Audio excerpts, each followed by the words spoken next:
அனைவருக்கும் வணக்கம். நான் உங்கள் 5ஆம் தலைமுறை ஜோதிடர் ராம்குமார் ராஜேந்திரன். நம்ம இன்னைக்கு பார்க்க போகிற தலைப்பு, மிதுன ராசி அன்பர்களுக்கு உங்களுடைய ராசியில் நடக்கக்கூடிய குரு பகவானுடைய வக்ர நிவர்த்தி. சுமார் 96 நாட்களுக்கு நடைபெறக்கூடிய இந்த நிகழ்வு டிசம்பர் மாதம் 5ஆம் தேதி முதல் மார்ச் மாதம் 11ஆம் தேதி வரை நடைபெறவிருக்குங்க. இந்த நிகழ்வு காலகட்டங்களில் மிதுன ராசி அன்பர்களுக்கு தங்களுடைய வாழ்க்கையில் எந்த விதமான அற்புதங்கள் மற்றும் மேன்மைகளை கொடுக்க போகுது அப்படிங்கிறத இந்த காணொலியில் தெளிவாகவும் துல்லியமாகவும் பார்க்கலாங்க. நம்ம சேனலை ஃபஸ்ட் டைம் பார்க்கணும்னா அந்த சப்ஸ்கிரைப் பண்ணிக்கோங்க, பெல் பட்டனை கிளிக் பண்ணி ஆல் அப்படிங்கிற ஆப்ஷன் கொடுத்துக்கோங்க. மிதுன ராசி அன்பர்கள் புதன் பகவானை அதிபதியாக கொண்டவர்கள். புத்திக்கும் வித்தைக்கும் கல்விக்கும் அதிபதி என்று அழைக்கக்கூடிய இந்த புதன் பகவான் நிறைய விஷயங்களை பல யோசனைகளுக்கு நடுவில் ஒரு தடவைக்கு 4 தடவை யோசித்து ஒவ்வொரு காரியத்தையும் செய்யக்கூடியவங்க இந்த ராசி அன்பர்கள் அப்படின்னே சொல்லலாங்க. எந்த சூழ்நிலையும் யாரும் நம்மளை ஒரு குறை சொல்லிடக்கூடாது, நம்ம செய்த காரியங்களை நீங்கள் இந்த மாதிரி தப்பாக பண்ணிட்டீங்க அப்படின்னு சொல்லி எந்த ஒரு பிழையும் சொல்லிடக்கூடாது அப்படிங்கிறதுக்காக பார்த்து செய்யக்கூடிய ஒரு நபர்கள். எல்லாத்துக்கும் புத்திமதி சொல்லக்கூடியவங்க, மற்றவங்களுடைய வாழ்க்கையில் ஒரு பெரிய மாற்றத்தை கொடுக்கக்கூடியது உங்களுடைய வார்த்தைகள் அப்படின்னே சொல்லலாங்க. ராசிக்காரர் அப்படின்னு போதனைகளை வழங்கக்கூடியவர்கள், நிறைய அட்வைஸ் பண்ணுறவங்க, நிறைய விஷயத்தில் நிறைய பேர்த்துக்கு ஐடியா கொடுக்கக்கூடிய நபர்கள், எல்லாத்துக்கும் புத்திமதி சொல்லக்கூடிய நபர்கள். நீங்கள் ஏன் உங்களுக்கு மட்டும் இப்படி நடந்துட்டு, ஏன் கொஞ்ச நாளாக இப்படி இருக்கீங்கன்னு சொல்லி மற்றவங்க நம்மளை பார்த்து ஒரு கேள்வி கேட்கும்போது நமக்கே என்னவோ பிரச்சனை, என்ன நடந்ததே தெரியல, கொஞ்ச நாளாக நம்ம ஏன் இப்படி இருக்கிறோம், நமக்கு மட்டும் ஏன் இப்படி நடந்துட்டுருக்கு, நம்ம வார்த்தையை கேட்குறவங்களோட வாழ்க்கை ஓஹோன்னு இருக்கு, ஆனால் நம்மளுடைய நிலை இன்னும் அதே நிலையில் தான் இருக்குது, எப்படியெல்லாம் வாழ வேண்டியவா இன்றைக்கி இப்படி இருக்கனே அப்படின்னு சொல்லிட்டு அதை நினச்சி நீங்களே வருத்தப்படக்கூடிய சூழல். ஏன்னா மற்றவங்க சொல்லியிருப்பாங்க, சார் நீங்கள் இருக்கிறதுக்கு உங்களுக்கு இருக்கிற நாலேஜுக்கு நீங்கள் எப்படி இருக்க வேண்டியது, ஏன் சார் நீங்கள் எப்படி இருக்கீங்க அப்படின்னு சொல்லி ஒவ்வொருத்தர் நம்மளை கேட்கும்போது அப்போ தான் நம்மளுடைய நிலை என்ன அப்படிங்கிறது நம்மளுக்கு, ஏன் நமக்கு இந்த மாதிரி நடந்துகிட்ருக்கு, எந்த இடத்துல தவறு செய்தோம் அப்படின்னு சொல்லி யோசித்து அடுத்த விஷயத்தை எடுத்து வைக்க முடியாமல் இருக்குது. மறுபடியும் ஏதாவது ஒரு தவறு நடந்துருமோ, நம்ம செய்கிறது தப்பாக இருக்குமோன்னு நமக்குள்ளேயே 1008 கேள்விகள். இந்த கேள்விகளுக்கு உண்டான ஒரு பதில்கள் இந்த குரு வக்ர நிவர்த்தி காலகட்டங்கள், அந்த 96 நாட்களில் வாழ்க்கையில் நிறைய மாற்றங்களை சந்திக்க போகிறீங்க. வேலையே இல்லைங்க, வேலை இல்லாமல் என்ன ஒரு இது உங்களுக்கு, ஏன்னா எல்லாம் கரெக்டாக வேலைக்கு போய்ட்டு இருந்தீங்க, வேலைக்கு போய்ட்டு இருக்கிறவங்க எந்த பிரச்சனையும், இப்போ திடீர்னு வேலை இல்லாமல் இருக்கீங்க, இதனால தான் உங்களுக்கு இந்த பிரச்சனை. அப்போ வேலை கிடைக்கலங்கிறது என்னோடய பிரச்சனைங்க, நான் வேலைக்கு போகலங்கிறது மற்றவங்களோட பிரச்சனை. ஸோ மற்றவங்கெல்லாம் குறை சொல்கிற அளவுக்கு எனக்கு இன்றைக்கி இருந்த வேலையை இழந்துட்டு வரக்கூடிய அளவுக்கு சூழ்நிலை, எனக்கு பிடிச்ச மாதிரி ஒரு வேலையை செய்ய முடியலைங்க, நான் விருப்பப்பட்ட மாதிரி ஒரு டிபார்ட்மெண்ட்டில் என்னால் ஒர்க் பண்ண முடியல, இந்த வேலையை விட்டுட்டு வேறு வேலைக்கு போகலாம் அப்படின்னு நினைக்கிறேன், ஆனால் இருக்கிற வேலையை தொலைச்சிருவோமோ அப்படிங்கிற ஒரு பயத்தில் அடுத்த வேலையை தொடராமல் இருக்கிறேன். ரொம்ப வருஷமாக ஒரு கம்பெனியில் வேலை பார்த்துட்ருக்குங்க, எந்த சேலரி இன்க்ரிமெண்ட் இல்லை, ஒரு பெரிய முன்னேற்றம், ஒரு ப்ரமோஷன் அப்படிங்கிறது எதுவும் கிடையாது, ட்ரான்ஸ்ஃபர் கேட்டாலும் கொடுக்கல. ஸோ இப்போ நிறைய இன்னல்களை சந்திச்சிட்ருக்கேன். இந்த பிரச்சனைகள்லாம் கூடிய விரைவில் தீரப்போது. புதிய வேலை கிடைப்பதற்கான வாய்ப்புகள் அப்படிங்கிறது கண்டிப்பாக உருவாகுங்க. ஏன் அப்படின்னா, அந்த சுயஸ்தானத்தில் இந்த குருவுடைய வக்ர நிவர்த்தி நடக்கும்போது இது வரைக்கும் மற்றவங்க பார்த்து உங்களை குறை சொல்லிட்டு இருப்பாங்க, உங்கள் அந்தஸ்து, கௌரவம், மரியாதையெல்லாம் குறைஞ்சிட்டு இருந்தோம் இல்லையா, அந்த நிலை அப்படிங்கிறது மாறுங்க. அப்போ புதிய வேலை கிடைக்குங்க. மற்றவங்க மத்தியில் பரவாயில்ல, ஒரு வேலை போனாலும் அடுத்த நிமிஷமே கொஞ்சம் கூட சோர்வடையாமல் அடுத்த வேலையை தேடிட்டார் அப்படிங்கிற அளவுக்கு மற்றவங்க உங்களை பார்த்து பொறாமல் கொள்ளக்கூடிய ஒரு காலகட்டமாக இருக்குங்க. புதிய வேலை உங்களை தேடி வரும். அதே நேரத்தில் நீங்கள் இருக்கக்கூடிய டிபார்ட்மெண்ட்டை மாற்றி அமைத்து கொள்ளக்கூடிய, உங்களுக்கு பிடிச்ச மாதிரி ஒரு டிபார்ட்மெண்ட்டில் நீங்கள் சேர்ந்து ஒர்க் பண்ணுற மாதிரி இருக்கும், அதில் உங்களுடைய ஆதிக்கத்தை செலுத்தக்கூடிய ஒரு காலகட்டமாக இருக்க போது. இதெல்லாம் பார்த்து உங்களுக்கு மதிப்பு, மரியாதை, அந்தஸ்து அப்படிங்கிறது உயருங்க. அதே நேரத்தில் உங்களுக்கு தேடி பட்டம், பதவி வரக்கூடிய ஒரு காலகட்டம். இப்போ ப்ரமோஷன் அப்படிங்கிறது கிடைக்குங்க, சேலரி இன்க்ரிமெண்ட் கிடைக்கும் கண்டிப்பாக. அதே நேரத்தில் உங்களுடைய டிபார்ட்மெண்ட்டுக்கு ஹெட் ஆகக்கூடிய அளவுக்கு சில சூழ்நிலைகள் அப்படிங்கிறது வரும். ஸோ வேலை ரீதியாக நீங்கள் எடுக்கக்கூடிய முயற்சிகள் எல்லாமே உங்களுக்கு சாதகமாக இருக்குங்க. வெளியூர் மற்றும் வெளிநாடு சார்ந்த வேலை அமைப்புகள் அப்படிங்கிறது வரும். வெளிநாட்டுக்கு போய் வேலை செய்யணுங்கிற யோகங்கள் கூட இந்த நேரத்தில் கண்டிப்பாக உங்களுக்கு கட்டாயமாக உருவாகுங்க. தொழில் ரீதியாக இதுவரை இருந்து வந்த மந்த நிலைகள், ஒரு காலத்தில் எப்படி பிஸ்னஸ் பண்ணிகிட்டு இருந்தார், இன்றைக்கி பாருங்கள் ஆள் ஒன்றுமே இல்லாமல் ஆயிட்டார், எல்லாத்தையும் லாஸ் பண்ணிட்டார், என்ன நடந்துச்சுன்னே தெரியல, அவர் ஏதோ என்ன தப்பு பண்ணார்னே தெரியலைங்க, இன்றைக்கி எல்லாத்தையும் இழந்து ஒன்றுமே இல்லாமல் போயிட்டார் அப்படிங்கிற அளவுக்கு சில அவப்பெயர்கள் அப்படிங்கிறத சந்திச்சிருப்பீங்க. அந்த அவப்பெயர்களை மீட்டெடுக்கக்கூடிய ஒரு காலகட்டம், அந்த தொழிலில் மறுபடியும் மீண்டு ரீஎன்ட்ரி கொடுப்பதற்கான ஒரு காலகட்டம். மறுபடியும் அந்த பிஸ்னஸில் நீங்கள் ஸ்டார்ட் பண்ணுவீங்க, அந்த பிஸ்னஸ் அடுத்த லெவலுக்கு கொண்டு போவீங்க.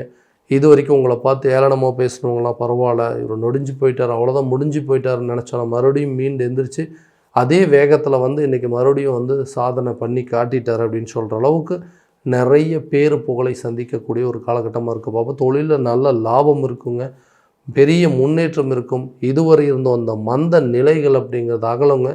ஒரு பிஸ்னஸுக்கு 2 பிஸ்னஸ் பண்ணுற அளவுக்கு சில யோகங்கள் இருக்கும். உங்கள் பிஸ்னஸை இடம் மாற்றுவீங்க. அதே நேரத்தில் அதனுடைய வளர்ச்சி பெரிய அளவில் இருக்கும். ஒரு இடத்துல இருந்து இன்னொரு இடத்துக்கு மாற்றுறதோ அல்லது ஒரு இடத்துல இருந்துக்கிட்டே இன்னொரு பிரான்ச் ஓப்பன் பண்ணுறது, அந்த மாதிரி விஷயங்கள்லாம் நிறைய உங்களுடைய சூழல் அப்படிங்கிறது மொத்தமாக மாறப்போகுதுங்க.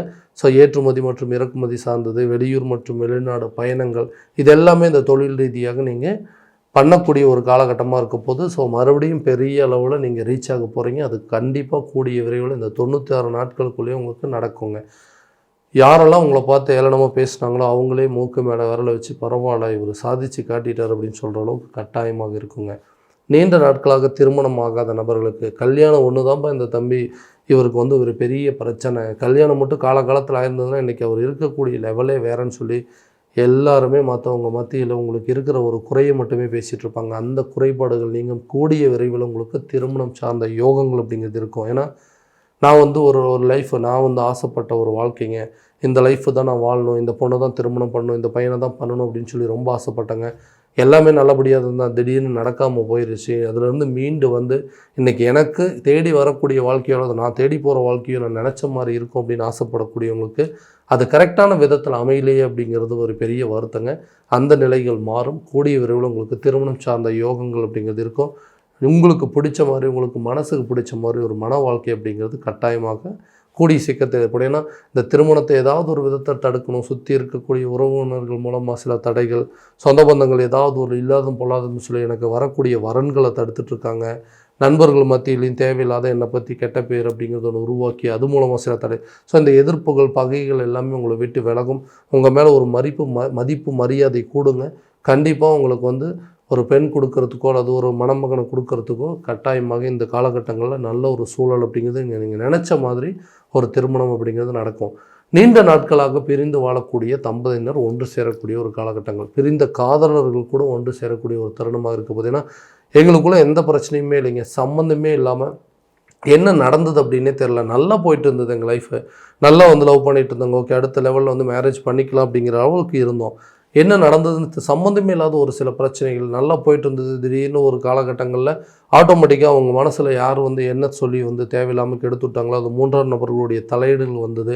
அதனால் வந்து எங்களுக்குள்ளே தேவையில்லாத குழப்பங்கள் வந்து இன்றைக்கி நாங்கள் 2 பேரும் பிரிந்து வாழக்கூடிய ஒரு சூழல். செய்யாத தவறுங்க நான் இவ்வளோ பெரிய தண்டனை அனுபவிச்சுருக்கேன்னு சொல்லக்கூடிய ஒரு நிலை ஏற்பட்டுருச்சுங்க. அதே நேரத்தில் கணவன் மனைவிக்கிடையே சில கருத்து வேறுபாடுகள் வந்து நாங்களும் 2 பேரும் பிரிந்து வாழக்கூடிய ஒரு சூழல் அப்படிங்கிறது ஏற்பட்டுச்சு. இதனால் குடும்ப அமைப்புகள் சரி வராமல் ஆளுக்கு ஒரு திசையில் வாழ்கிற மாதிரி ஆயிடுச்சுங்க. நான் விருப்பப்பட்ட ஒரு நபர், என்னை தேடி வந்த ஒரு நபரும் காரணமே இல்லாமல் என்னை விட்டு இன்றைக்கி விலகி போகக்கூடிய அளவுக்கு சூழ்நிலைகள் வந்துருச்சு. இந்த நிலைகள்லாம் எப்போ தான் மாறும் அப்படின்னு கேட்டிங்கன்னா, கண்டிப்பாக இது வரைக்கும் உங்கள் மேலே இருந்த ஒரு நெகட்டிவ் இம்பேக்ட் அப்படிங்கிறது குறையுங்க. உங்கள் மேலே தேவையில்லாமல் தப்பான ஒரு அபிப்பிராயம் உருவாயிருக்கும். அந்த அபிப்பிராயம் அப்படிங்கிறது மாறும். பிரிந்த காதலர்கள் ஒன்று சேரக்கூடிய ஒரு காலகட்டங்கள், பிரிந்த கணவன் மனைவி ஒற்றுமைகள் அப்படிங்கிறது மேலோங்குங்க. பிரிந்து சென்ற நபர்கள், விட்டு விலகி சென்ற நபர்கள் உங்களை தேடி வரக்கூடிய ஒரு காலகட்டங்கள். நீங்கள் தேடி போய் பேசுனீங்கன்னா கூட அந்த பிரச்சனையை அத்தோடு சால்வ் பண்ணுறதுக்கான சில வாய்ப்புகள் அப்படிங்க. ஏன்னா என்ன காரணம்னு தெரியாமல் தாங்க இவ்வளோ நாளாக எல்லாத்தையுமே வந்து பேசிகிட்டு இருந்தோம். இது வந்து பேசுகிறதுக்கான ஒரு தருணம் அப்படிங்கிறது எங்களுக்கு அமையலை. அந்த தருணம் இப்போ உருவாகுங்க. உங்கள் பிரச்சனையை கூடிய விரைவில் பேசி தீர்த்து கொள்ளக்கூடிய ஒரு காலகட்டம். இந்த இடைப்பட்ட காலகட்டங்களில் கண்டிப்பாக பிரிந்த நபர்கள் யாராக இருந்தாலும் ஒன்று சேரக்கூடிய ஒரு தருணமாக இருக்க போதுங்க. குழந்தை இல்லாத தம்பதியினருக்கு குழந்தை பாக்கியம் அப்படிங்கிறது ஏற்படும். ஏன்னா அந்த சமுதாயத்தில் இன்றைக்கி ஒரு இது மிகப்பெரிய அவப்பேர் ஏற்படுத்திச்சு. ஏன்னா இத்தனை வருஷம் ஆயிடுச்சு ஒன்றும் குழந்தை இல்லையா, கல்யாணமாக இத்தனை வருஷம் ஆயிடுச்சு ஒன்றுமோ ஒரு குழந்தை இல்லை, ஒரு பையன் மட்டும் இருந்துட்டால் போதுமா, அடுத்தது இன்னொரு வாரிசு இருந்தால் தானே நல்லாயிருக்கும் அப்படின்னு சொல்லி நாங்கள் அதை பற்றி பெருசாக எடுத்துக்கலான்னு என்னை சுற்றி இருக்கக்கூடிய நபர்கள் எங்களை பற்றி தேவையில்லாத கருத்துக்களை சொல்லக்கூடிய நிலை. இதனால் எந்த ஃபங்க்ஷனுக்கு போக முடியல, எந்த ஒரு சுபகாரிய நிகழ்ச்சிக்கு அட்டன் பண்ண முடியலைங்க. எங்கேயும் போகாமல் வீட்டோடு முடங்கி கிடைக்கிற மாதிரி ஒரு சூழ்நிலை ஏற்பட்டுச்சு. அந்த நிலைகள் மாறும். கூடிய விரைவில் உங்களுக்கு குழந்தை பாக்கியம் அப்படிங்கிறது கண்டிப்பாக ஏற்படுங்க.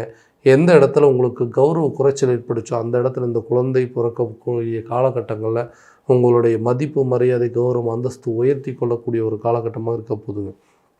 புதிய வீடு வாங்கக்கூடிய யோகம், வண்டி வாகனங்கள் வாங்கக்கூடிய யோகம், வீடு கட்டுவதற்கான யோகங்கள், புதிய சொத்துக்களை வாங்குவதற்கான யோகங்கள்லாம் கூடுங்க. இவ்வளோ காலகட்டங்கள் இவ்வளோ காசு சம்பாரித்து என்ன பிரயோஜனம்? உங்களால் சொந்தமாக ஒரு இடம் வாங்க முடிஞ்சுதா? உங்களால் சொந்தமாக ஒரு வீடு கட்ட முடிஞ்சுதா? உங்களால் சொந்தமாக ஒரு வண்டி வாகனம் வாங்க முடிஞ்சுதான்னு சொல்லி மற்றவங்களாம் நம்மளை பார்த்து ஏளனமாக பேசிகிட்டு இருந்தாங்க. அந்த நிலைகள் மாறும். கூடிய விரைவில் சொந்தமாக ஒரு வீடு கட்டுவதற்கான முயற்சிகள் அல்லது வீட்டை ஆல்ட்ரேஷன் பண்ணி அடுத்த லெவலுக்கு ஒரு ஃப்ளோர் இருக்கிறது 2 ஃப்ளோர் கட்டுறதுக்கான வாய்ப்பு, பக்கத்துலேயே ஒரு லேண்ட் இருக்குங்க, அதோடு சேர்த்து அதையும் வாங்கிட்டு அது கூட சேர்ந்து வீட்டை கட்டிடலாம் அப்படின்னு நினைக்கக்கூடிய நபர்களுக்கு கூட புதிய நிலம் வாங்குவதற்கான யோகம், பூர்வீக சொத்துக்கள் உங்கள் கைக்கு வந்து சேருவதற்கான வாய்ப்புகள், இது எல்லாமே உருவாகும். அடிஷ்னலாக வண்டி வாகனம் வாங்குவதற்கான சில அமைப்புகள் அப்படிங்கிறது உங்களை தேடி வரக்கூடிய ஒரு தருணமாக இருக்க போகுது. வண்டி வாகனம் கட்டாயமாக நீங்கள் வாங்கக்கூடிய ஒரு யோக காலம் அப்படின்னே சொல்லலாங்க. நீண்ட நாட்களாக உடல் ரீதியாக இருந்து வந்த பாதிப்புகள் அப்படிங்கிறது கண்டிப்பாக உங்களை விட்டு விலக போதுங்க. ஹெல்த்தில் நல்ல ஒரு இம்ப்ரூவ்மெண்ட் இருக்கும். ரொம்ப நாளாக தீராத வியாதிகள் கூட தீர்த்து கொள்ளக்கூடிய காலகட்டங்கள், அதற்குண்டானபடி சில வைத்தியங்கள் எடுப்பதற்கான சூழல் அப்படிங்கிறது இந்த காலகட்டங்களில் உருவாகும். கல்வியில் நல்ல ஒரு மேன்மை இருக்குங்க. இது வரைக்கும் படிக்கவே இல்லை, ஞாபகம் மறதி, இவர் வந்து கல்வியில் வந்து பெரிய இன்ட்ரெஸ்ட் காட்டுறதில்ல, இவருக்கு வந்து கல்வியில் பெரிய நாட்டமே இல்லை அப்படின்னு சொன்னவங்க கூட உங்களுடைய வளர்ச்சி அவங்களுக்கு ஒரு பெரிய மாற்றமாக இருக்கும். கல்வியில் நல்ல இம்ப்ரூவ்மெண்ட் அப்படிங்கிறது இருக்குங்க. கல்வி சார்ந்த யோகங்கள், கல்வியில் இருக்கக்கூடிய மந்த நிலைகள் விலகி நல்ல நீங்கள் எதிர்பார்த்த ரிசல்ட் அப்படிங்கிறது இருக்கும். கவர்மெண்ட் எக்ஸாம் படிச்சுட்ருக்கிறவங்க, எழுதிட்டுருக்கிறவங்க கூட இந்த காலகட்டங்களில் கண்டிப்பாக அது ஒரு நல்ல சூழல் அப்படிங்கிறது இருக்கும். அரசு சம்மந்தப்பட்ட அனுகூலங்கள் அப்படிங்கிறது கிடைக்கக்கூடிய தருணமாக இருக்க போகுது. ஸோ இது வரைக்கும் நம்ம பார்த்ததுலாம் கோச்சார ரீதியான பலன்கள் மட்டும்தாங்க. இந்த பலன்கள் அனைத்து உங்களுக்கு நடக்குமானா உங்களுடைய சுய ஜாதகத்தை முழுமையாக ஒப்பிட்டு பார்த்து அதில் உள்ள திசாபுத்திகளை தெரிஞ்சுட்டு அதுக்குண்டானபடி செயல்பட்டிங்கன்னா இன்னும் நல்ல ஒரு பலன் அப்படிங்கிறது கிடைக்கும். உங்களுடைய ஜாதகத்தை எங்கிட்ட பார்க்கணுன்னு விருப்பப்பட்டீங்கன்னா கீழே தெரிகிற நம்பருக்கு காண்டாக்ட் பண்ணி அப்பாயின்மெண்ட் ஃபிக்ஸ் பண்ணிக்கோங்க. அப்படி இல்லையா உங்களோட ஜாதகத்தை வாட்ஸ்அப் மூலமாக அனுப்பிச்சி வச்சிங்க அப்படின்னா தெளிவான முறையில் கணிச்சு துல்லியமான பலன்கள் அப்படிங்கிறது உங்களுக்கு தெரியப்படுத்தப்படுங்க. மீண்டும் அடுத்த காணொளியில் உங்களை சந்திக்கும் வரை உங்களிடமிருந்து விடை பெறுவது உங்கள் ராம்குமார் ராஜேந்திரன். நன்றி.